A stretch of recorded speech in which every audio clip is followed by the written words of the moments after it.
한국 퀴어 신학 아카데미 팟캐스트 퀴신팟. 네, 한국 퀴어 신학 아카데미가 보내드리는 퀴신팟 이번 달도 여러분들을 찾아뵙습니다. 안녕하세요. 저는 강윤이고요. 샘물입니다. 스누피입니다. 장균입니다. 반갑습니다. 네, 안녕하세요. 지난주 아주 굉장한 소식이 있었습니다. 굉장한 소식이 있군요. 네, 대전에서 퀴어 퍼레이드, 퀴어 문화 축제, 퀴어 문화 축제가 열렸잖아요. 그렇습니다. 이번에 그 축제 제목이 뭐였죠? 사랑 이주. 사랑 이주였는데 사랑 이주. 네. 사랑... 이주 노동자인가 했죠. 네. 이주 노동자 인권 문제를 다루는 것인가. 이주 그래가지고 네. 티로리. 이게 이렇게 다들 황당할 얘기예요? 아니요, 못 알아들었어요. 자, 퀴어 문화 축제가 열리는데 우리 한국 퀴어 신학 아카데미에서 무려 처음으로 지방에서 열리는 퀴어 문화 축제에 전야제 행사로 행사로서 네. 참여를 했습니다. 했다 이 말입니다. 오, 맞습니다. 그게 바로 저의 첫 번째 소식입니다. Q News Collection. 퀴어 뉴스 첫 번째 시간입니다. 와, 뭐야, 좀 미치네요, 진짜. 셀프 컷 편집 해봤습니다. 그래요? 네. 이런 거 편집하지 말고 그냥 내보내죠. 아니에요. 굳이 뭐 할 그래, 네. 요 좋은데 뭐. 아니, 절어가지고. 그러면 다시 퀴어 신학 아카데미에서 첫 번째 그만 웃으세요. 아니 타노스야 왜 자꾸 이거래? 퀴어 뉴스 첫 번째 소식입니다. 한국 퀴어 신학의 시작, 대전에서 퀴어슬에 신학하기 첫 번째 북토크를 했습니다. 이제 비서울 지역에서 이루어지는 첫 번째 북토크 시간이었는데요. 퀴어 신학의 연구와 보급, 다양성이 공존하는 사회와 교회 만들기에 노력하고 있는 한국 퀴어 신학 아카데미가 2026년 대전 퀴어 문화 축제에 발맞춰 지난 10월 발간된 한국 최초 퀴어 신학 논문집 한국 퀴어 신학의 시작 북토크를 열었습니다. 2026년 4월 24일, 그러니까 25일 대전 키퍼 전날 이제 저녁에 빈들 공동체 교회 4층에서 북토크가 진행되었는데요. 총 4가지로 이제 나누어서 첫 번째 시간에는 제가 이제 한국 퀴어 신학이란 무엇인가라는 제목으로 퀴어 신학의 개요와 샘물님이. 역사를 했고요. 역시 할 사람이 알군이야. 없었습니다. 와. 그리고 두 번째 시간에는 아이장님께서 한국 교회에서 퀴어 신학의 의미라는 제목으로 축복이 출교로 이어지는 한국 교회, 그 속에서 퀴어 신학의 의미를 짚어주셨습니다. 그리고 세 번째 시간에는 최영미 선생님께서 책에 실린 논문 중 한 편을 저자가 직접 소개하는 시간을 가지고 마지막 시간에는 Q&A와 자유토론 시간을 가졌습니다. 이제 제가 직접 현장에 있던 사람으로서 생각보다 많은 분들이 와주셨고 얼마나 오셨죠? 그래도 10명 이상 와. 왔던 것 같습니다. 생각에는 한 명이 올 거라고 생각하신 거 아니에요 혹시? 한 5명 정도 그래요? 생각했습니다. 근데 진짜 많은 분이 오셨네요. 네, 정말 많은 분들이 오셨고 그리고 이제 다양한 곳에서 다양한 소속을 가진 분들께서 와주셨고 그리고 정말 활발한 질의응답 시간을 가졌습니다. 이번 연대 단위는 대전 퀴어 문화 축제 빈들 공동체 교회 희망의 책 대전본부였고요. 이번에 상당히 많은 이야기들과 앞으로 퀴어 신학 아카데미가 할 수 있는 활동들에 대한 어떤 가능성 그런 것들을 많이 볼 수 있는 시간이었습니다. 그 참여했던 분들이 거의 그 지역에서 활동하시는 분들이셨나요? 지역에서 활동하시는 분들도 계셨고 뭐 성서대전이나 아니면 그 아까 말씀드렸던 희망의 책 대전본부 이런 지역 단위들에서도 오셨습니다. 예, 저희가 그래도 서울 수도권 집중이 아니라 지방에서도 퀴어 신학에 대한 논의가 이루어졌으면 좋겠다라는 생각에서 조금은 급하게 추진해서 내려간 감이 없진 않지만 그래도 그런 목표 의식을 가지고 있었는데 거기에 부합하게 그 지역에서 활동하시는 분들이 함께 모여서 이야기를 나눴다니까 굉장히 말씀하신 대로 가능성을 본 시간 같네요. 그 위원장님이 가신 건 아니군요. 제가 못 갔습니다. 그래요. 샘물님이 한 곡지 맡으셨으면 뭐 실패할 수가 없었네요. 그럼요. 네?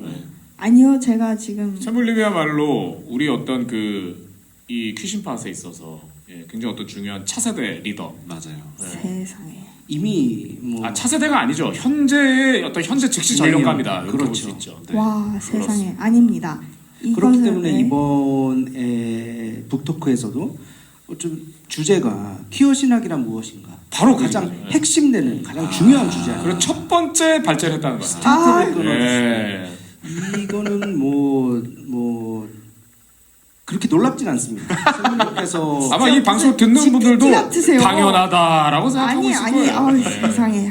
지금까지 감사합니다. 네. 그런 별 뉴스도 아니다. 네. 퍼포먼스를 퀴즈파스에서 이미 보여주셨고 이미 활동하시는 것들에 대해서 뭐 그리 놀랍진 않지만 어쨌든 우리가 지역 전국으로 펼쳐 나갈 수 있는 좋습니다. 발판을 마련했다. 그럼 이제 대전까지 갔으니까, 그러니까 대전이면 이제 거기서부터 철도로 가면 호남도 가고 영남도 가고 다 가는 거잖아요. 그럼요. 그 다음에 이제 뭐 전주도 가고 뭐 이렇게 쭉 가게 되겠네요.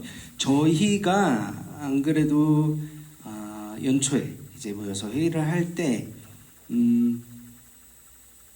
모든 지역을 다 가면 좋지만 그래도 올해는 여기는 꼭 가보자 한 지역이 대전과 또 한 군데는 광주였습니다. 광주. 네. 그리고 그곳에 그래도 공간을 이제 마련해 주실 수 있는 우리 연대할 수 있는 목사님이 계신 지역이 어딜까 이렇게 살펴보다가 대전과 광주 이야기가 나왔고 그래요. 대전과 광주에서 퀴어 퍼레이드, 퀴어 문화 축제가 열리는 시점에 맞춰서 우리가 진행해 보자. 근데 대전은 이미 성공적으로 그렇습니다. 가게 됐고요. 그래서 네, 가서 이제 퀴신팟 홍보도 조금 했고 이야, 네, 조금만 했습니까? 많이 했습니다. 그래요. 좋습니다. 네, 그리고 이제 이어서 저희 또 하나가 더 있는데요. 이제 퀴어스를 신학하기 시즌이 또 시작됐습니다. 12번째 시즌인데요. 게이 레즈비언 신학 번역 읽기 모임이 있습니다. 5월 26일부터 6월 16일까지 매주 화요일 오후 7시 향림교회 4층 회의실에서 진행됩니다. 온라인으로 선착순 10명만 신청할 수 있다고 하니 10명만 한다고요? 네, 오. 많은 관심을 부탁드립니다. 네, 저희가 이제 번역서를 저희 한국 퀴어신학 아카데미 이름으로 이제 출간하게 될 텐데 요거의 뒷이야기를 이제 고상희 목사님께서 살짝 설명해 주실 수 있을 것 같은데. 진행이가 많은데 어떤 얘기를 필요로 하십니까? 좋은 얘기면. 좋은 얘기. 네. 잠깐만요. 잠깐 정리 좀 할게요. 네. 그래요. 이야기가 있었군요. 예. 그러니까 이 책은 그 퀴시나의 번역위원회라는 모임에서 이제 그동안에 번역을 했고요. 그러니까 원래 계획했었던 거는 이거보다 조금 빨리 하려고 했는데 여러 가지 사정 때문에 조금 늦어진 면도 있었고, 근데 이제 목표하는 거는 퀴어 신학이 어쨌든 뭐 우리가 한국의 퀴어 신학을 만든 것도 중요한데, 그러니까 우리에게는 계보가 있다. 예, 그래서 그런 부분에서 다른 나라에서 번역됐던 책들 중에 좀 우리가 반드시 읽으면 좋겠다라고 하는, 물론 이제 그게 시간이 지났기 때문에 지금의 시각에서 보면 조금 비판받아야 될, 오래됐으니까요. 그런 지점도 있지만 아무튼 퀴어 신학의 이른바 고전 이런 것들이 필요한 것들을 좀 순차적으로 번역해 가자라는 취지에서 이번 책을 번역을 했고요. 그게 번역되고 나오는, 사실 이게 우리나라 지금 출판 업계가 그래서 그렇게 뭐가 책이 막 잘 팔릴 게 활성화되고 사실 그렇지 못하잖아요. 근데 그런 부분에서 퀴어 신학이라는 책도 역시나 좀 그런 부분도 있고, 사실 그래서 출판사를 정하고 얘기하고 하는 과정에서 좀 어려움들은 사실 좀 있었습니다. 근데 그럼에도 불구하고 참여하신 많은 분들이 굉장히 열심히 해주셨고요. 그리고 이건 또 의미가 있는 게 번역하신 분들이 기존의 퀴시나 멤버들도 계신데, 뭐 예를 들어 저기 이제 경상도권에 있는 대학 교수님, 그러니까 뭐 이런 분들은 사실 평상시에는 좀 이런 관심은 있지만 참여를 안 하셨던 분들이거든요. 그러니까 이런 직접적으로 뭘 하고 있지는 않지만 거기에 되게 동의하면서 뭔가 움직이는, 이런 분들도 같이 참여하고 하면서 훨씬 더 이전보다 퀴시나의 어떤 뭐랄까 인력풀이 좀 더 넓어지는 이런 효과도 있었어요. 그래서 저는 이 책도 이번에 그렇게 뭐 번역에 대한 공부를 하시는 것도 되게 좋은 것 같고, 마찬가지로 지난번에 이제 지난 10월에 냈었던 책에 대해서 북 콘서트도 하는 것처럼 이 번역한 책에 대해서 또 이제 알리는 시간도 가지고 하면 좋지 않을까? 그런 생각을 가지게 됩니다. 네, 이 책은 저자는 엘리자베스 스튜어트라는 분이고요. 원제는 게이 레즈비언 디올로지스고요. 총 8챕터로 구성이 되어 있더라고요. 근데 요번에 퀴어스라의 신학하기 이제 번역서 읽기 모임에서는 이 중에 4챕터를 엄선해서 저희가 한 주에 한 챕터씩 번역된 텍스트를 읽게 됩니다. 그래서 신청을 해주시면 함께 모여서 번역된 것들을 함께 읽어나가는 시간. 근데 선착순 10명으로 하시는 건 어떤 중요한 이유가 있나요? 공간적인 문제가 첫 번째 있고요. 그리고 너무 많은 공간적인 문제가 제일 컸습니다. 아 여기 좁은 그 방이군요. 네네. 그 교회에 있는 회의실인데 이곳 4층? 네, 4층. 그래서 네. 그래요. 그 10명이면 사실 굉장히 농도 깊은 공부를 서로 나눌 수 있겠네요. 그렇죠. 네. 그래서 이 책은 저희가 이제 계획하기로는 올해 하반기 중에 이제 텀블벅으로 이제 후원자분들을 모집하면서 정식 발매를 할 예정입니다. 그렇군요. 나중에 책이 발매되게 된다면 또 소식을 여러분들께 전해드릴 수 있을 것 같습니다. 네, 감사합니다. 여기까지 퀴어신학 아카데미 소식을 전해드렸습니다. 한 가지 궁금한 게 있습니다. 이번에 대전 퀴어문화 축제의 전야제에서는 퀴어스레이 신학하기 북토크가 있었고 네. 또 본 행사에서는 저희가 요 부스 한 켠을 새들어 또 책 판매도 하지 않았습니까? 맞습니다. 그 풍경을 조금 전해주시면 어땠나요? 대전 퀴어문화 축제 당일에도 이제 저희 퀴어신학 아카데미가 빈들 공동체 교회와 차별 너머가 함께하는 부스에 이제 한 켠에 책을 놓고 판매를 했습니다. 그때 이제 불법 점유 아닙니까? 합의된 점유입니다. 아, 그래요? 네. 이제 빌어서 사정 이렇게 들어가가지고 했는데요. 굽신굽신. 네. 거기서 이제 퀴시나 멤버들이 빈들 공동체 교회 부스도 같이 운영하고 같이 사진도 찍어주고. 도움을 준 거네요. 그럼요. 상부상조네. 네. 그랬습니다. 저는 사실 그날 인천 퀴어문화 축제 부스에서 하루 종일 굿즈만 팔아가지고. 그러니까 갖다 놓고 퀴시나는 버렸다. 아니요. 퀴시나를 이제 마음속에 두고 몸은 인기가 있었는데요. 근데 이제 그날 그래도 책은 사실 전야제 행사 때 더 많이 이제 팔렸고, 그리고 당일날은 축복식 하면서 이제 오다가 나가 사람들이 그래도 책이 있다 이런 걸 한다. 왜냐면 그때 북토크를 했다. 이 포스터도 저희가 그 키퍼 현장에 붙여놨었거든요. 그래서 그런 걸 통해서 퀴시나가 그래도 조금 더 알려지지 않았을까 하는 생각이 있습니다. 현실적으로 책은 몇 권이 팔렸습니까? 그래서 제가 잘 모릅니다. 저는 제가 듣기로는 네. 17권 17권. 네. 을 판매했다고 들었습니다. 전야제까지 그러니까 하신 건가요? 그 요번 대전 네, 이틀 행사 합쳐서. 통틀어서 통틀어서. 토크하는데 한 뭐 10분 정도 사셨을 것 같고, 그 다음에 이제 퀴퍼에서 7분 정도 사셨을 것 같네요. 그 정확한 수량은 모르겠지만 아마 전날에 더 많이 사셨던 그래요? 걸로 그랬을 것 기억합니다. 같네요. 알겠습니다. 제가 사회 보면서 쉬는 시간, 시작할 때, 끝날 때 매번 뒤에 책 있으니까 많이 사달라고 했거든요. 잘하셨습니다. 이번에 이제 서울 퀴어 문화 축제도 일정이 나왔. 네, 그렇죠? 맞습니다. 13일인가요? 10 그렇게 기억하는데 6월 13일. 네. 거기서도 우리가 어떻게 새를 들어 조금 또 점유를 하고. 새를 들 곳이 있는지 모르겠어요. 이제. 그거를 좀 알아보면 좋을 것 같다는 좋습니다. 생각이 들었습니다. 우리 좋은 또 생각입니다. 샘물님께서 또 인맥도 넓고 광활하죠, 인맥. 네? 네. 아니요, 저 아는 사람이 인맥이 거의 없어요. 뭐 드넓은 만주벌판 아닙니까? 네? 잔뼈가 굵으시니까 아니에요. 이게 분명히 무슨 말씀이세요? 그럼요. 그렇죠. 저희 책 몇 권 놓을 자리는 충분히 그럼요. 마련해 주실 수 있을 거라 생각을 합니다. 돗자리는 깔면 되지 않을까요? 돗자리 그거는 이제 노점상 아닙니까? 그 정도 맞습니다. 점유가 아니고. 예. 그러면 미리부터 저희가 말씀드리니까 이번에 서울 퀴어문화 축제 때 만약에 어느 부스에선가 저희가 퀴어스레이 신학하기 책을 펼쳐놓고 판매를 하고 있는 모습을 보셨다. 근데 오셔서 퀴신팟에서 듣고 왔습니다. 그러면 저희가 파격적인 할인 혜택을 좋네요. 제공해. 위원장님 그 얼마까지 할인 가능합니까? 뭐 500원? 반값에 500원을 할인하라고. 책이 얼마인데 500원이냐? 반값 할인. 네, 야. 오시면 충분히 할인할 수 있지 않을까. 야, 국가도 못한 반값 등록금에 이어서 야 우리가 책을 반값에 이게 한다. 무슨 말이에요? 와. 근데 책이 얼마죠 지금? 지금 원가는 18,500원. 18,500원. 근데 온라인 서점에서는 10% 할인을 다. 그러니까 18,500원으로 하면은 그러면 50% 할인하면 얼마죠? 우리가 다들 9,250원. 우리 계산이 다 9,250원? 그러네요. 그럼 50% 플러스 알파죠. 9,000원. 만원 아닌가요? 아이, 예? 아, 죄송합니다. 플러스 알파 할인. 할인. 알파 할인을 얘기하는 거야. 전 더 붙여서 그래요? 팔자인 줄 알고. 9,000원. 9,000원. 야, 사격 할인이네. 귀신팟을 듣고 왔습니다. 아니, 이거- 이거 책임지실 수 있으세요? 그러니까 이게 그 책의 생태계를 뒤흔드는 사건 아닙니까? 이 정도면? 충분합니다. 그래요? 가능합니다. 이 방송을 들으시는 분들은 퀴신팟을 보고 왔다라는 얘기를 꼭 증명하시면 네. 뭐 증명까지 필요 없습니다. 50%보다 더하는 플러스 알파 할인 9,000원에 판매한다. 이야. 진짜 궁금해요. 있을지. 있을 것 같아요. 있을 것 같아요. 과연 과연. 기대하겠습니다. 네, 그러니까 한 켠을 꼭 마련해 주셔야 합니다. 어디로 하실래요?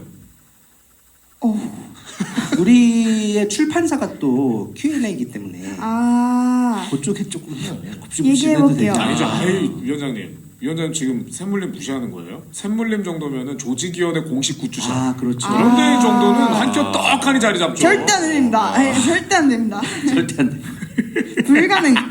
아니요, 무대에서 해주려고? 중앙 무대에서? 아, 무대 한 켠에 이렇게 돗자리 놔둘 팔고? 수 있긴 한데 그러면 이제 사람들이 이거는 뭐 바람 날아가지 말라고 무대 그래요. 고정해놓은 건가? 근데 아무튼 예, 좋은 기회가 될 것 같네요. 네, 그렇습니다. 그래서 앞으로도 더 많은 지역에 저희 퀴시나가 가서 더 많은 사람들과 연결될 수 있도록 많은 응원과 많은 책 구매와 많은 관심을 부탁드립니다. 아유, 예. 네, 좋습니다. 좋습니다. Into the queer theology. 자, 이번 시간은 우리 퀴신팟의 뭐라고 정체성, 볼까요? 정체성, 뭐 자랑, 한 가지 계속 늘어나. 최고 권위, 존엄. 백두열통까지 가겠는데요. 이시죠. 우리 고상균의 사사 쇼! 시간입니다. 네, 좋아요. 오늘은 어떤 퀴어 신학의 세계로 저희를 인도해 주실런지요. 네, 오늘은 그동안에 제가 조금 무거운 얘기를 좀 했었던 잠깐 쉬고 저는 다음 파트에서 또 이렇게 달려가려고 합니다. 그래서 이번에 뭐 할 이른바 제목은 뭐냐면 너무나 말 같지도 않은 질문에 대한 답을 함께 만들어 보기. 오. 네, 이거는 최근에 제가 어디 가서 강의하거나 할 때 들었던 질문이기도 하고 해서 저는 뭐 어쩌고 대답을 했습니다. 또 여러분들께서 어떻게 생각하시는지 그리고 또 나중에 여러분 이 방송을 들으신 분들께서 댓글로도 좀 주시면 좋을 것 같습니다. 질문을 3가지 준비했어요. 잘 들어보십시오. 첫 번째, 여러분들 혹시 그거 아십니까? XY 염색체와 XX 염색체로 사람은 나눠진다. 맞습니까? 틀립니까? XY 염색체를 가진 사람도 있고 XX도 있잖아요. XX도 근데 그게 있지요. 2개로 나눠진다. 맞습니까? 아니요, 틀립니까? 더 있습니다. 틀리죠. 네. 다양한 존재들이 있고요. 그 다음에 XY인데 여성이거나 XS인데 남성이거나 이런 경우도 있죠.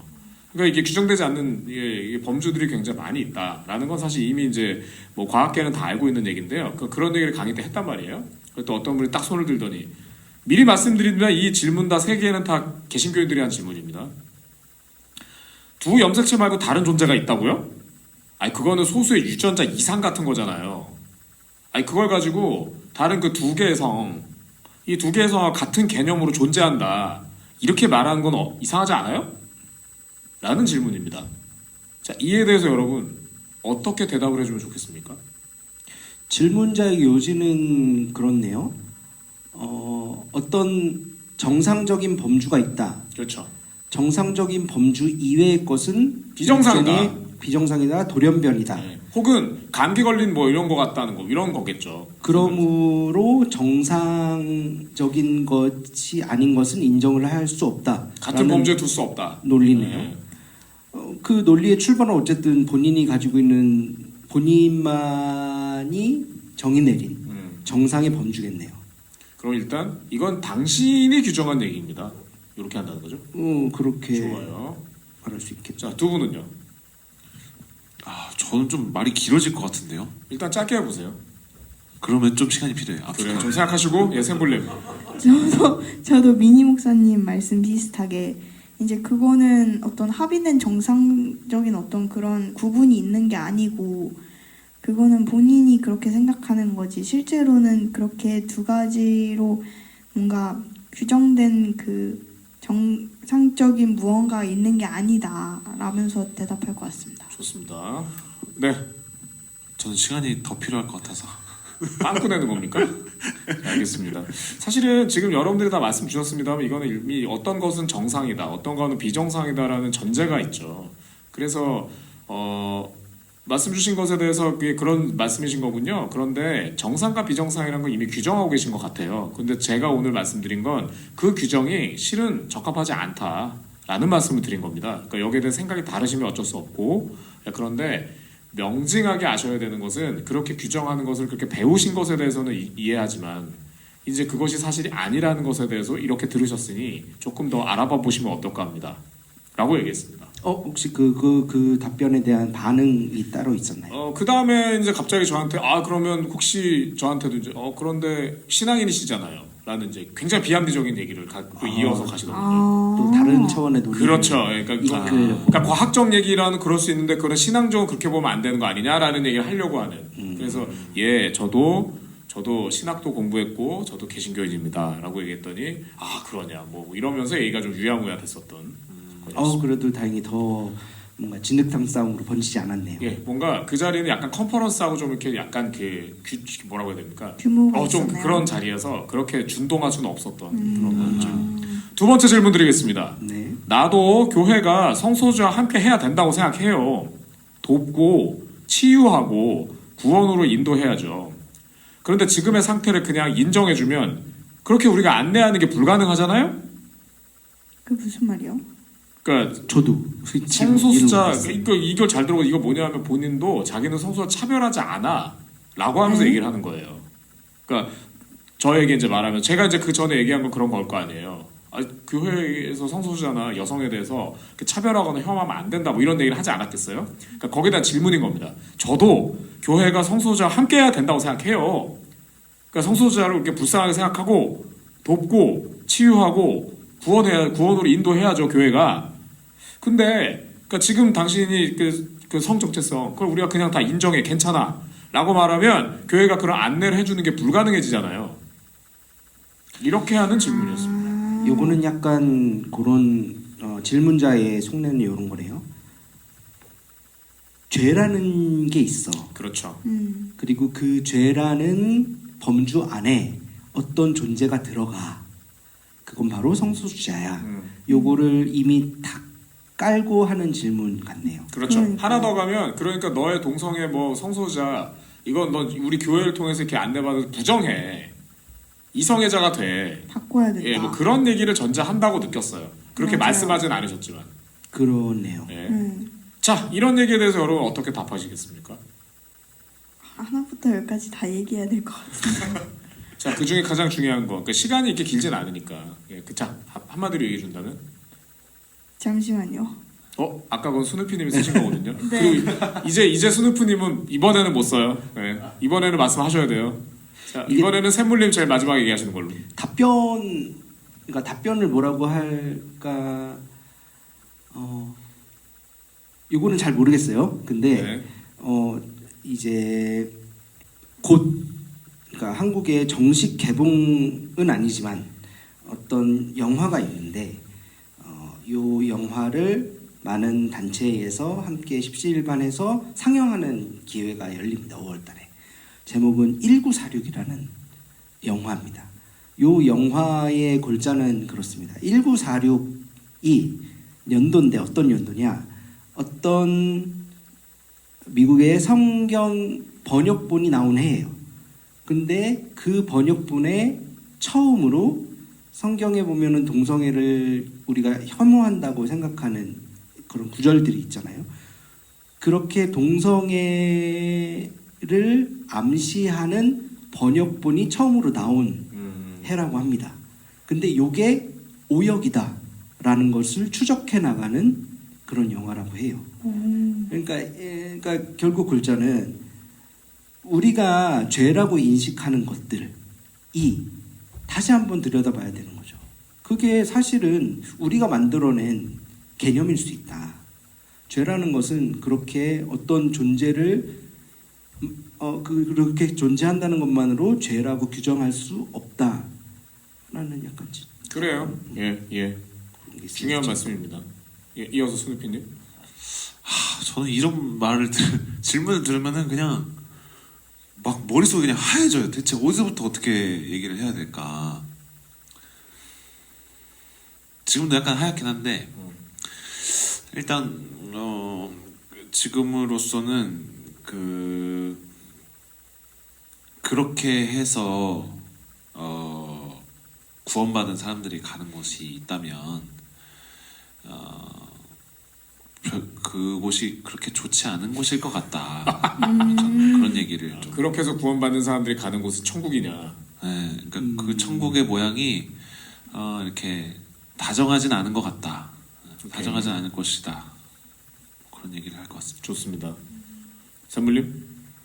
일단 저도 그게 왜 죄라고 생각하는지, 왜 죄라고 규정하는지 일단 물어볼 것 같아요, 그분한테. 왜냐면 그렇게 생각하는 그 경로나 원인이 뭔지 제가 정확하게 모르니까 뭐라고 대답하기는 어려울 것 같고, 그래서 그렇게 생각하지 않을 수 있다라는 얘기들을 한 다음에 왜 그게, 그리고 고쳐져야 된다고 왜 생각하는지, 그러니까 그게 죄라고 생각해서 하는 거겠지만, 만약 그리고 왜 그 사람을 있는 그 자체로 공동체는 받아들일 수 없는지, 그런 것들은 저는 약간 되물어볼 것 같아요. 그래요. 네. 사실 뭐 그런 얘기들의 큰 답을 저희가 서로 이렇게 유의미한 대답을 서로 얻기는 쉽지 않을 겁니다.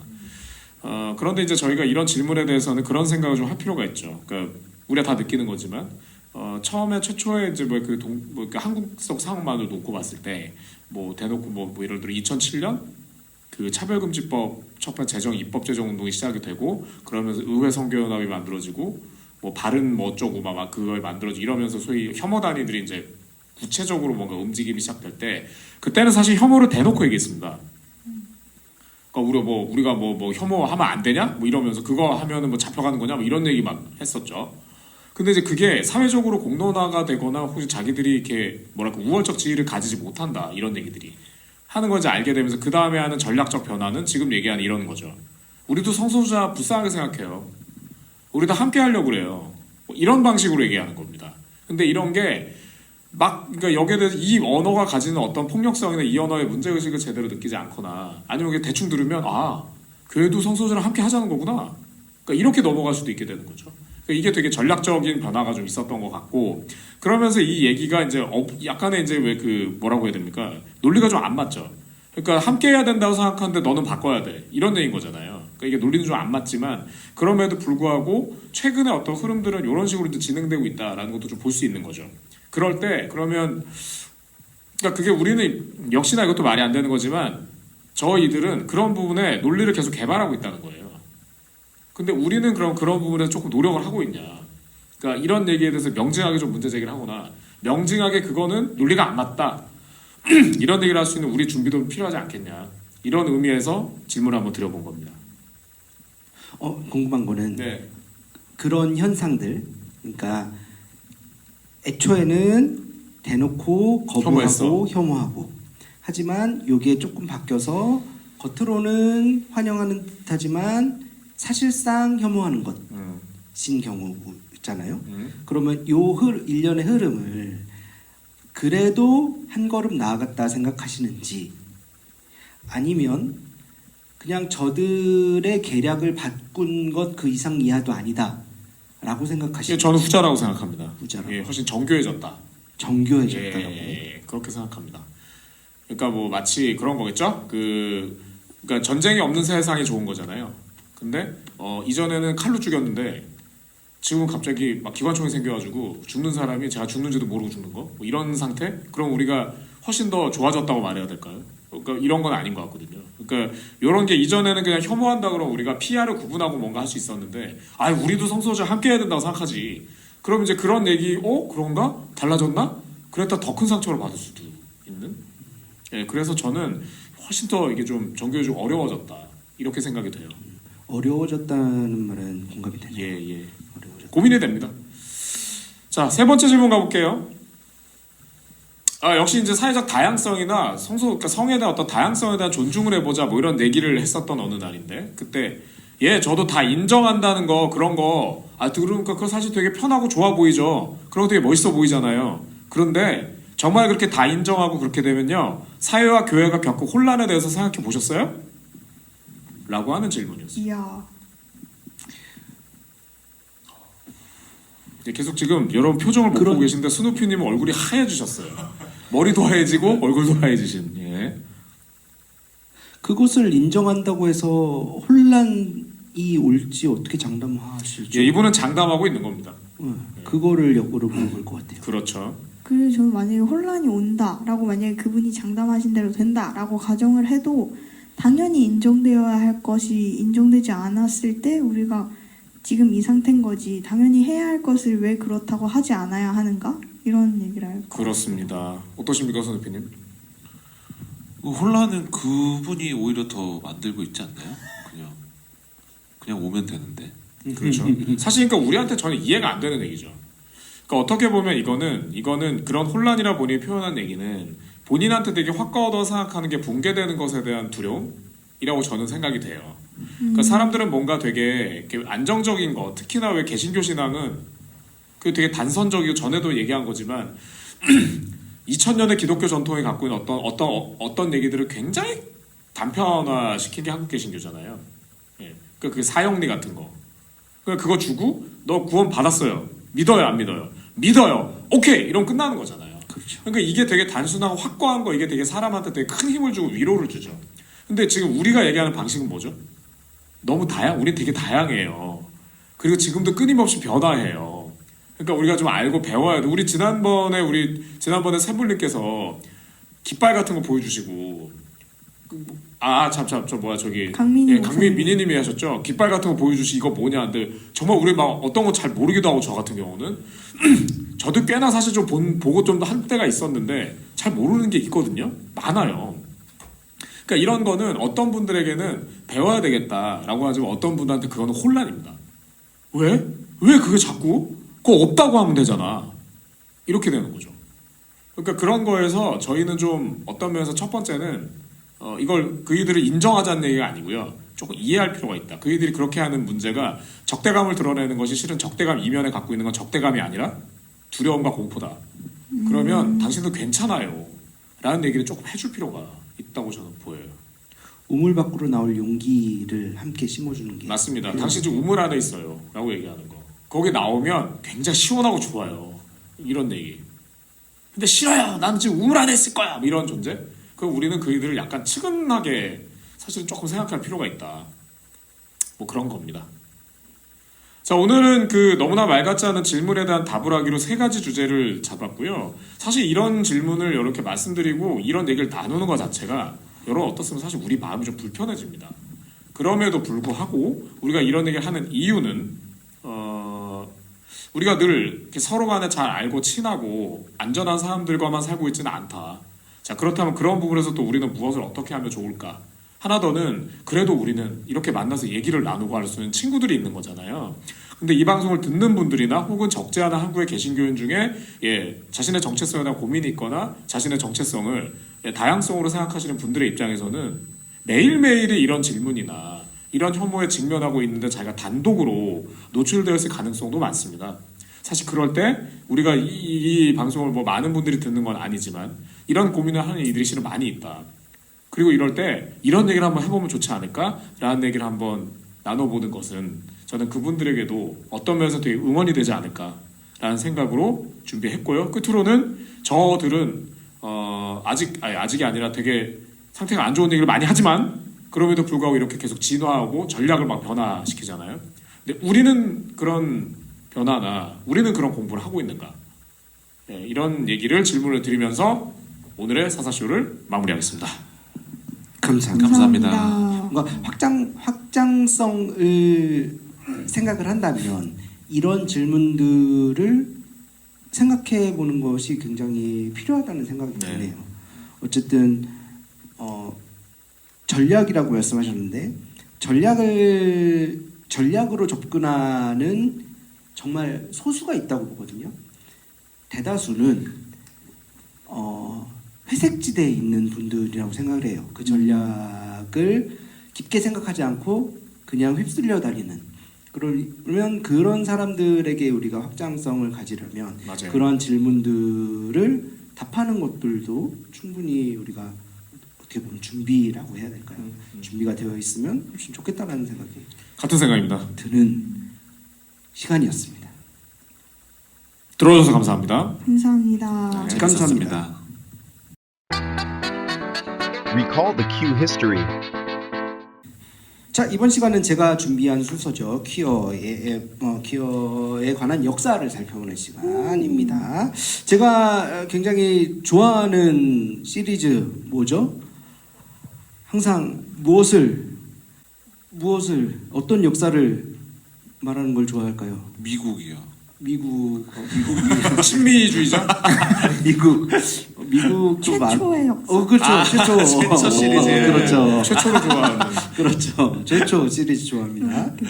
오늘 함께 나눌 역사의 제목은 컴프턴스 카페테리아 항쟁입니다. 처음 들어봐요. 그렇죠. 컴프턴이라는 지역 그리고 어퍼스트로피 S입니다. 컴프턴스 카페테리아는 식당. 밥도 먹고 차도 마시고. 그렇죠. 컴프턴스 카페테리아 항쟁. 여기서 벌어진 뭔가 이 일이겠죠. 자, 요 사건이 벌어진 때가 언제냐? 우리가 퀴어 역사에서 가장 중요하게 생각하는 분기점이라고 생각되는 그런 사건이 뭐죠?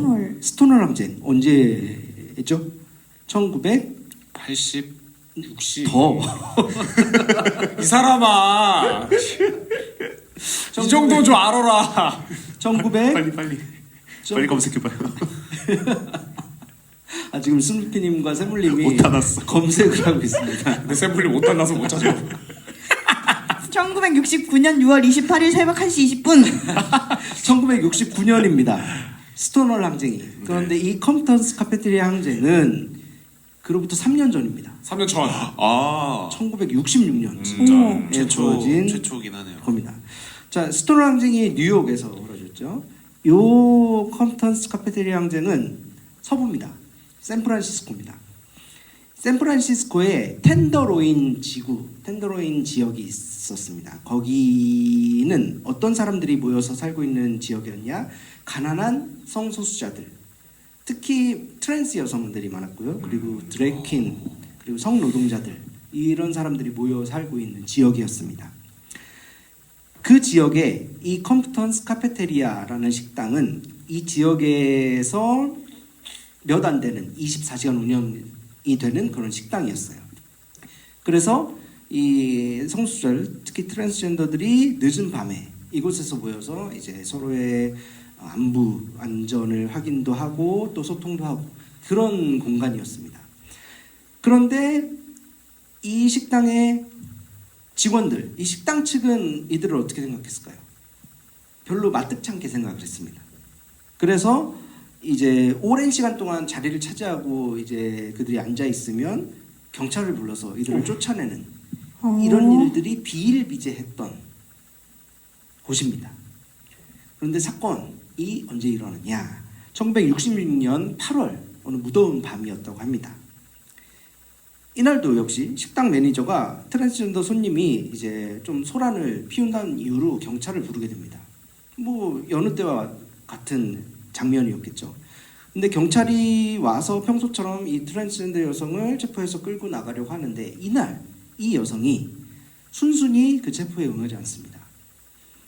들고 있던 뜨거운 커피를 경찰관에게 확 부어버리는 거죠. 시작점이 됐습니다. 그 안에 있던 수십 명의 트랜스젠더들이 들고 일어났던 겁니다. 삽시간에. 그래서 퀴어들이 식탁을 뒤엎고 용기 던지고 유리창 깨트리고 그 눌려왔던 그 울분이 표출된 것이죠. 그래가지고 경찰의 그런 가혹한 대우에 맞서서 싸운 항쟁 사건인 겁니다. 이 싸움이 이제 식당 안에서 거리 밖으로 번져 나갔습니다. 그래서 뭐 경찰차도 파손되고요, 신문 갑판대 불에 타고요, 난리가 났던 것이죠. 그날 밤. 이튿날 이제 그 카페 측에서 깨진 유리창을 이제 새로 갈아 꼈습니다. 근데 그날 밤 또 깨져. 성소수자들이 새로 갈아 끼운 유리창을 깨트리면서 또 시위를 이어갔던 사건입니다. 자, 그런데 이 사건 스토널 항쟁과 굉장히 유사한 모양이잖아요. 그럼에도 스토널보다 굉장히 덜 알려지고 덜 유명한 사건입니다. 왜냐? 트랜스젠더니까. 그것보다 이 사건, 이렇게 벌어진 사건을 보도를 안 했어요. 근데 보도를 안 한 이유를 추정하기를 이 사건을 단지 그곳이 가난한 사람들이 사는 지역이었다고 했잖아요. 그러니까 불황자들이 그냥 이렇게 벌인 소동 정도야라고 치부를 했던 겁니다. 그러니까 기사거리가 안 된다고 생각했던 거죠. 그런데 이제 시간이 지나서 언제 이 사건이 밝혀지고 알려지게 되었냐? 2005년입니다. 굉장히 시간이 많이 흘렀죠. 수전 스트라이커라는 감독이 다큐멘터리 스크리밍 퀸즈라는 다큐멘터리를 이제 만드는데 이 내용에 관한 다큐멘터리를 만들면서 세상에 알려지게 되는 겁니다. 그래서 어쨌든 이 사건이 갖는 의미는 가장 그 당시에 소외받았던 트랜스 여성이 그들이 중심이 되어서 이제 국가 폭력에 저항한 사건이기도 하고요. 또 어찌 됐건 이런 소식이 스톤월까지 이렇게 소문을 타고 들렸을 거라고 예상이 돼요. 분명히 밑거름이 되었겠죠. 이런 행동들이. 그리고 제일 중요한 것은 이 샌프란시스코 텐더로인이라는 그 지역이 세계 최초로 트랜스젠더 역사지구로 지정이 된 겁니다. 우와. 이 사건으로 인해서. 그래서 트랜스젠더 역사지구에 대해서 잠깐 설명드리면 트랜스젠더 역사지구는 샌프란시스코 텐더로인 지구의 6개 블록 정도를 이제 걸쳐 있는 구역이라고 해요. 그래서 역사적으로는 트랜스젠더들이 모여서 살면서 커뮤니티를 형성했던 지역이고요. 이 지구 설립 당시에는 이 이름을 컴프턴스 트랜스젠더 문화지구라고 했지만 뭐 지금은 The Transgender District 이렇게 명명을 하고 있다고 합니다. 1966년 발생한 이 컴프턴스 카페테리아 항쟁의 정신을 기리기 위해서 50년 후에 50주년을 맞아서 2016년에 항쟁 50주년을 맞아서 샌프란시스코 시의회가 이 지역을 세계 최초의 트랜스젠더 역사지구로 지정하기로 결의를 한 겁니다. 그래서 이 역사지구 지정의 목적들이 뭐 여러 가지가 있을 텐데 대표적인 3가지를 말씀드리면 첫 번째는 문화 보존입니다. 트랜스젠더 관련 역사적인 장소들을 보존하는 거죠. 뭐 예를 들어서 이 컴퓨턴스 카페테리아 같은. 두 번째는 경제적인 역량을 강화하는 목적이 있습니다. 젠트리피케이션 때문에 이제 쫓겨날 위기에 처한 트랜스젠더 주민들과 또 이들을 도왔던 기업들을 돕기 위해서 이런 경제적인 역량을 강화하는 목적이 있고요. 이 지구 지정이. 세 번째는 공동체 형성이겠죠. 트랜스젠더 예술가들과 활동가들이 마음 놓고 모여서 교류할 수 있는 안전한 공간을 제공하는 것을 목적으로 하는 지구 지정. 세계 최초의 트랜스젠더 지구 지정입니다. 근데 이것이 원인이 됐던 항쟁이 바로 컴프턴스 카페테리아 항쟁, 스톤월보다 3년 전에 발생했던 이 항쟁인 것이지요.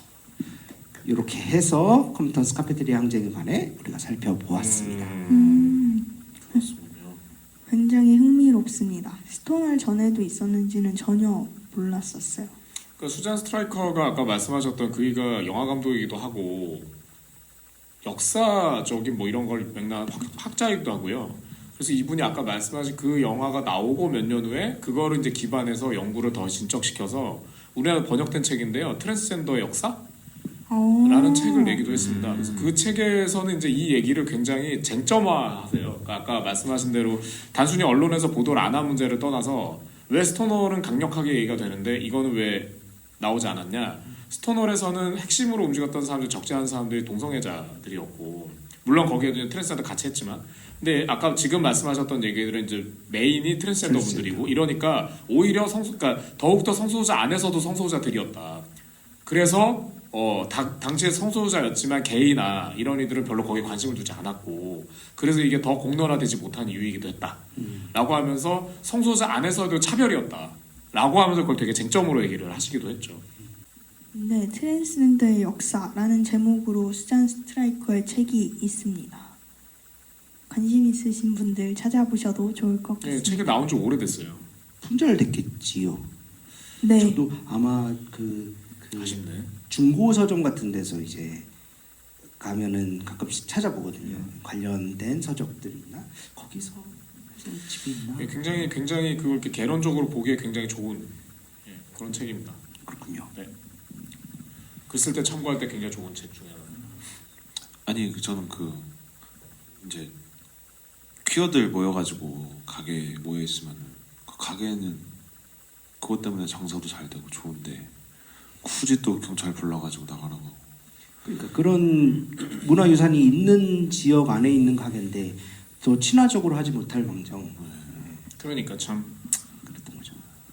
요 지역이 아직까지도 치안이 좀 불안정한 지역으로 알려져 있습니다. 그래서 여행을 하시는 분들에게 낮에 갈 것을 권하기도 하는 그런 지역이기도 하는데 어쨌든 이런 트랜스젠더 문화가 여전히 살아 숨쉬고 있는 지역이기도 하죠. 그래서 혹여나 뭐 기회가 되면은 방문해 볼 만한 지역이지 않을까 싶습니다. 그래요. 감사합니다. 자, 알겠습니다. 이렇게 오늘 제가 들려드린 소식은 여기까지입니다. 감사합니다. Queer in Culture.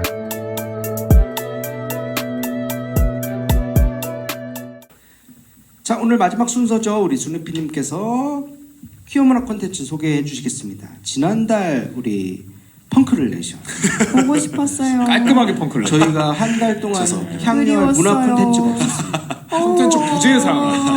네. 네. 오늘 가져왔습니다. 그 혹시 멜 화이트라는 사람 아세요? 들어보셨어요? 아, 네, 아시는구나. 아니요. 처음 들어봅니다. 아, 그래요. 네. 다행이네요. 짜잔 이렇게 소개해드릴 수가 있어요. 처음 듣습니다. 네네. 그래요. 저는 오늘 책을 하나 소개해드리려고 하는데요. 제목은요, 당신 곁에 이방인 퀴어 크리스천으로 살기라는 책이고요. 아, 저 이 책 읽었어요. 진짜요? 네. 오, 영어 제목으로는 Stranger at the Gate, To be Gay and Christian in America입니다. 영어 잘하시는데요? 네, 저 수려한 발음에 그러니까 영어 수준이 놀라셨을 장동혁 거라고 대표 저. 같은 수준. 네, 이 책의 저자가 이제 멜 화이트. 죄송합니다. 사회적 무리님께서 죄송합니다. 이 책의 저자분이 그 네. 국방부에 장관도 아니고 차관도 아니고 누구를 만나고 온 거야? 차관보도 아니고 차관의 비서실장을 만나. 죄송합니다. 그분 말씀하시는 거죠? 그분입니다. 네. 저자가 멜 화이트입니다. 네. 저자를 안 보고 책을 읽었나 봐요, 저. 네네. 근데 그 책을 읽고서 이 저자에 대해 관심을 안 가지기가 어려운데. 아, 저 그냥 읽었어요. 진짜요? 네. 그래요. 네. 저는 이제 너무 재밌더라고요. 이름을 근데 처음 들어보시는 분들도 있는데, 미국 복음주의자들의 경우, 이 사람의 이름은 몰라도 이 사람이 쓴 글을 읽어보지 않은 경우는 없다라고 이야기가 되기도 합니다. 그 이유가 뭐냐면요. 그 사람이 60년대부터 80년대까지 그 미국 보수 기독교계를 움직였던 보이지 않는 손이었다고 해요. 뭐 이제 좀 유명한 사람들 나와요. 빌리 그레이엄 들어보셨죠? 그리고 여기는 잘 모르는데 제리 폴웰, 팻 로버트슨 뭐 이런 그 약간 부흥의 역사 속에 한켠에 있는 그런 거물급 목사들의 자서전이나 연설문을 대필했던 사람이래요. 글을 워낙 잘 썼나 봐요. 그리고 그 논리 세계를 잘 이해하고 있고 또 그거를 아주 정교하게 사람들한테 설파하는 그런 기술을 갖고 있던 사람인 거죠. 왜 그 나치 휘하에서 그 누구죠? 그 선전대장 같은 사람이 한 명 있었잖아요. 히틀러의 옆에서 보좌하던 이름 괴베스. 맞아요. 괴벨스 논리왕 그런 사람처럼 멜 화이트는 그 보수 기독교계 그 역할을 했었는데 사실은 그 사람이 게이였다라는 게 이제 본인이 나중에 이제 와서 다 얘기를 하게 됐죠. 근데 이제 사실 굉장히 충격적인데 그 사람 내면에서는 상당히 그 고통이 많았었나 봐요.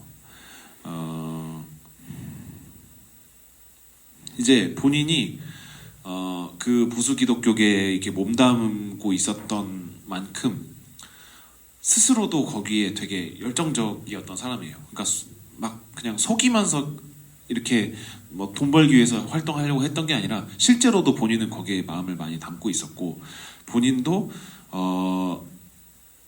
이제 사람들한테 말은 하진 않았지만 내가 그런 성향을 갖고 있으니 어떻게든 치료를 좀 해봐야겠다. 어떻게든 이걸 좀 내가 죄를 짓고 있으니 바꿔봐야겠다. 이런 생각을 평생 하면서 좀 살았었나 봐요. 그래가지고 자기가 그 죄에 빠졌다는 것을 믿고 있었기 때문에 본인이 이제 할 수 있는 어떤 치료의 방법들을 최대한 많이 동원을 해가지고 그거를 치료하려고 노력을 했었대요. 뭐 금식기도, 상담 뭐 이렇게 있고 그 다음에 책에서 등장하는 거는 전기 충격 요법 맞아요. 뭐 이렇게 등장하는데 자세히 써있진 않거든요. 근데 모르겠어. 어떻게 했는지 모르겠는데 그렇게 좋진 않은 것 같아요. 유쾌하진 않은 것 같아요. 그리고 그 엑소시즘, 그 구마의식. 네, 구마의식이죠. 네, 그런 거를까지 시도를 했었다. 그리고 심지어 이분이 결혼도 하고 자녀도 둘이나 낳으셨어요. 그러니까 그것도 뭐 막 사람들한테 막 속이고 이렇게 하려고 한 게 아니고 일종의 자기의 노력이었던 거죠. 이렇게 하면 내가 이성애자가 될 수 있지 않을까? 이렇게까지 한번 해봐야겠다. 이렇게까지 해봐야겠다. 그리고 실제로 뭐 이렇게 가정에 이게 충실하지 않았던 사람도 아니고 그 진짜 최선을 다했어요. 또 한편으로는 아내랑 자식들에게도 되게 최선을 다했고 그러니까 그거를 지키고 이 역할을 다 해내는 것이 치유의 과정이다라고 또 굳게 믿고 있었던 것도 있고요. 그런데 결국에는 이제 그 모든 노력들은 사실 본인을 계속 갉아먹게 됐고 이제 결국에는 뭐 자살 시도도 좀 하기도 하고 뭐 그랬습니다. 그런데 이제 그분이 이제 그 어느 순간에 결국에는 본인을 인정하게 돼요. 마침내 나는 게이이고 그리스도인이며 하나님은 나를 조건 없이 사랑하신다라고 하시면서 책을 내게 되는 거죠. 그래서 이제 완전히 그거를 딱 갈라서면서 자기가 오히려 몸담았던 그 복음주의 진영의 내부 고발자 역할까지 하게 돼요. 그러니까 미국 복음주의가 성소수자라는 그 가상의 적을 만들어가지고 이 정치적 동력으로 삼고 또 펀딩을 화끈하게 하거든요. 뭐 그런 거를 이제 본인이 대필 작가로 있었으니까 아주 속속들이 잘 알고 있으니까 그걸 다 막 이제 까발리기 시작하는 거예요. 그리고 본인이 어떻게 그 사람들의 이제 희생양이 되었는지를 또 이제 추적을 하면서 고발하기도 합니다. 그러면서 또 이제 그 커밍아웃한 이후에는 본인이 직접 그 단체를 설립하기도 해요. 그 소울포스라고 하는 창립 단체인데 성수자 인권 단체고요. 뭐 이제 자기를 정죄하던 지도자들을 직접 찾아가서 막 대화를 시도하고 비폭력 시위하고 뭐 그렇게 했다고 합니다. 그리고 이제 아내랑은 이제 가족들한테도 얘기했을 거 아니에요? 아내랑은 이제 합의하에 이제 갈라서게 됐는데 이제 갈라섰다는 게 뭐 서로 이제 뭐야 얼굴도 안 보고 너 왜 속이고 그랬어 뭐 이렇게 뭐 그런 게 아니고요. 그냥 서로 상황을 잘 이해하고 각자 따로 갈 길을 가기로 한 것뿐이고 한편으로 또 그러면서도 이 전 부인이죠. 전 부인은 지지자로 남았대요. 그래서 이 책에 서문을 써줬고 그리고 그 아들이 또 영화 감독이랑 배우가 되어가지고 그 아버지의 가는 길을 또 이렇게 응원해주기도 하고 아들도 아버지를 이렇게 모두 다 훌륭한 분들이네. 네네네. 그래서 이 책이 굉장히 의미가 많이 있는 것 같습니다. 이 사람의 그 자서전 같은 책인데요. 이 책을 한번 읽어보시기를 추천드립니다. 감사합니다. 지금 들으면서 그 책 읽던 기억이 막 새록새록 떠올랐는데 사실 이렇게 뭔가 줄거리만 얘기하면 그렇구나 싶잖아요. 근데 그때 겪었던 그 감정들, 힘들었던 얘기, 그 전 짝꿍분의 엄청 힘들었던 그 얘기들이 엄청 세세하게 있어서 사실 저는 읽으면서 너무 힘들었던 네. 기억이 막 지금 맞아요, 나고 맞아요. 있어요. 네, 그러면서 뭐 맞아요. 우리가 익히 하는 뭐 필립 얀시 얘기도 잠깐 뭐 나오고 음. 그러면서 읽었던 기억이 납니다. 우리가 보통 그 성소수자분들이 커밍아웃하는 그 결단의 순간에 고뇌에 대해서 많이 상상을 하잖아요. 좀 그런 이야기를 많이 하고. 근데 지금 이 얘기를 들으면서 그 커밍아웃이라는 결단 이전 단계에 또 뭐가 있겠구나. 자기 자신의 정체성을 스스로가 받아들이는 결단을 또 해야 되는 거구나 라는 생각이 번뜩 드네요. 고뇌의 과정을 굉장히 잘 드러낸 책이라고 생각이 들고, 그리고 그런 이야기들을 더 이제 널리 할 수 있다면 그 사람이 가지고 있는 어떤 고민들, 그리고 그걸 해결해 나가는 그런 과정들에 대한 이야기는 분명히 사람들에게 감동을 줄 수 있는 이야기이고, 그리고 보편적으로 받아들여 줄 수 있는 이야기라고 생각이 들거든요. 그런 얘기들이 조금 더 많이 있으면 좋겠다라는 생각도 해보게 됩니다. 네. 그 자기의 삶에 정말 이야기가 많은 분이라 저도 그런 느낌이었습니다. 그리고 이게 출판사도 이게 저는 이제 성교육 업계에서 일하고 있잖아요. 근데 그쪽에서 하기 싫으면 되게 좋은 출판사예요. 그러니까 성평등 이슈나 성교육 이슈나 뭐 이런 걸 되게 좋은 책을 많이 내는 데거든요. 출판사의 어떤 그 방향도 되게 좋은 데 같고. 그래서 사실은 이게 어떻게 보면 이제 개신교 어떤 건데 이게 하기 싫으면 그런 종교적인 책을 내는 데는 아니에요. 근데 그 이런 걸 내는 것도 아마 그런 부분의 방향성에 맞다고 생각이 돼서 출판을 했겠죠. 완전히 별개의 얘기입니다만 여러분들 혹시 이 방송을 들으시는 분들도 하기 싫습이라고 출판사에 책 나온 거 보면 이거는 믿고 보는 이렇게 보셔도 될 것 같습니다. 그것까지 몰랐네요. 굉장히 좋은 출판사입니다. 네, 깨알 정보까지 좋습니다. 우리 퀴어스라의 신학하기는 어느 출판사에서 나왔죠?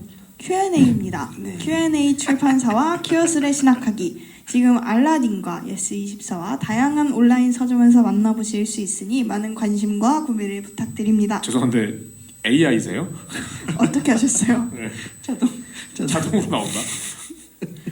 어떻게 근데 그 책은 어떻게 우리 그거는 절찬리에 계속 판매가 되고 있습니까? 네, 아직 판매 중입니다. 그렇군요. 아니 사무실에 계속 책이 쌓여 있는 것 같아가지고 아니에요. 이 책이 나오고 있는 건가? 대전에 5권 더 갖고 갔습니다. 그렇군요. 이번 주에도 인디펍으로 한 20권 가량을 보냈습니다. 이야. 훌륭합니다. 큰 돈 벌겠는데? 이런 식으로 하면 저기 큐어시나 아카데미 나중에 저기 건물 사겠는데요? 아니 저희 귀여운 돈 받습니다. 그래요?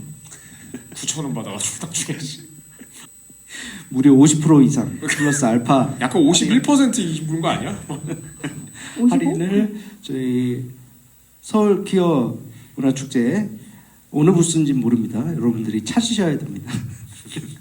아셨죠? 공중에 띄워놓을까요? 알겠습니다. 좋습니다. 자, 오늘은 여기까지 저희가 하도록 하겠습니다. 오늘도 여러 가지 다양한 알찬 소식으로 준비해 주셔서 좋은 시간이었습니다. 저희는 다음 시간에 여러분들을 찾아오도록 하겠습니다. 함께 인사할까요? 감사합니다. 감사합니다. 한국 퀴어 신학 아카데미 팟캐스트 퀴신팟